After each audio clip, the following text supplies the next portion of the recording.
Well, hello there. How is everyone? I hope you're all well on this fantabulous, fantastic, wonderful, stupendous Sunday. You're looking absolutely amazing, by the way. As I just wanted to touch on something because a few people reached out. Now, Murder Metal Mayhem did a video and they were talking about Bethany Funk. Because obviously, what with the new information that has come out regarding Bryan Cook, and look, it's not really new information. What it is people are still very, very confused over what the actual situation is. We've got people like Nancy Grace. Now, I don't know whether she's purposefully being fucking stupid or she just is fucking stupid.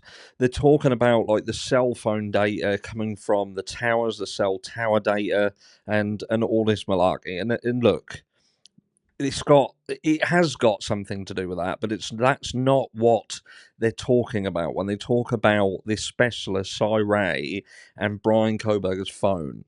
What people can't seem to get their head round is this: there is a difference between cellular data, cellular communication from the phone, and GPS, geolocation data. And I'll try and put this in as simple terms as what I can.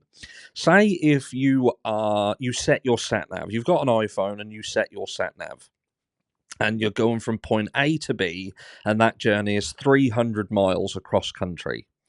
Now, during that 300 miles, your phone can drop in and out of cellular sort of communication. Some areas may be fantastic for signal, some may be shit. I live in rural Norfolk in the UK, and trust me when I say, going on a 90-mile journey, you're going in and out of signal. But your GPS location for the purpose of your satellite navigation, that is not going to be problematic, regardless of what happens to your cellular data. And like I say, I'm trying to put this as simple as possible. So what law enforcement have, and they've spoken about in terms of cell phone data and communication with the towers, and Bryan Kohberger's phone not communicating with towers, people are mistaking that for, oh, Bryan Kohberger turned his phone off. No. What they're doing is a guy who's just a police officer, who's not specialised in mobile data communications, he is speculating that because the phone was not transmitting to a tower, he is saying that the phone could have been turned off to hide the location. Now, what the defense is saying is, yes, you've got your data, but we've got geolocation data straight off the phone that can show that the phone not only was not switched off, but it was transmitting at a location that differed from 1122 King Road. But anyway, I digress, getting to the point. Murder Metal Mayhem, they were talking about Bethany Funk. And they were saying, look, so we've heard in the background that there was this exculpatory evidence. And the way he kind of put it was that, look, so Bethany Funk has a private investigator go to her and interview her on behalf of the defense team. And during that communication, it is deemed that Bethany Funk has some information. She has a version of events that would seemingly be exculpatory to Bryan Kohberger. And it was speculated now, based on what we've learned, was Bethany Funk actually with Bryan Kohberger?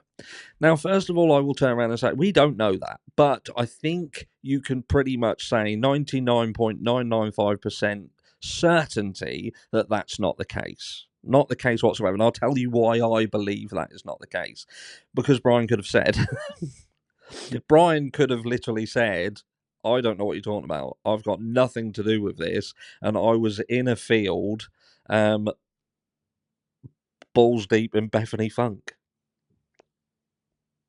That's what he could have said to get off of this. Do you know what I mean? That's just what he could have said. Why would he have not said that if that's what was going on?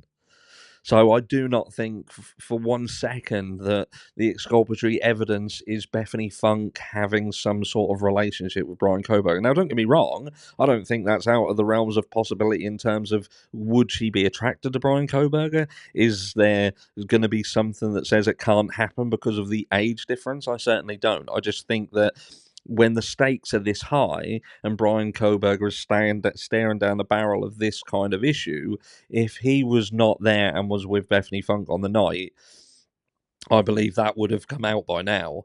But what do I think then could it be? And this is, I've said this before, and I just want to put this in like a bite-sized chunk, if you like. I believe that the issue and why they would deem the information surrounding Bethany Funk to be exculpatory is because I believe that her rendition of what happened on the night that this atrocity happened differs to such an extent that it would call into question the authenticity of what Dylan Mortensen has said.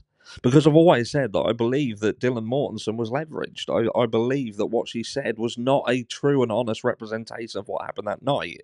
And perhaps she was just leveraged enough that law enforcement managed to get her to say what they needed her to say.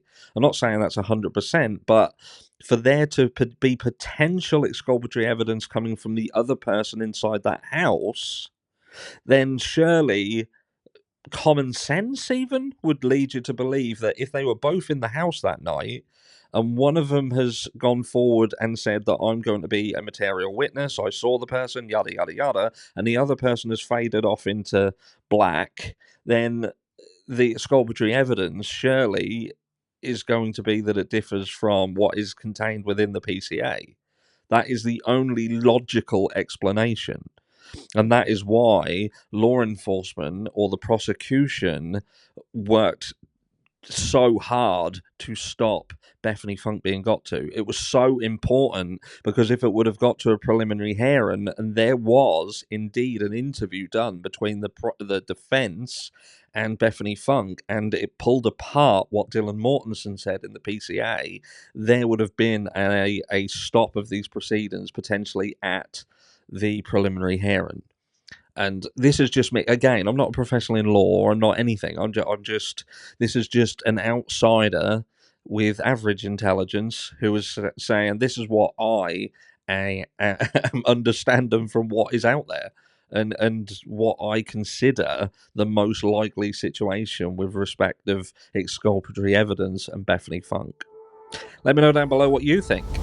Do you think that that is what the exculpatory evidence is? Just a very stark contrast between these two surviving roommates and their experience on the night of this atrocity?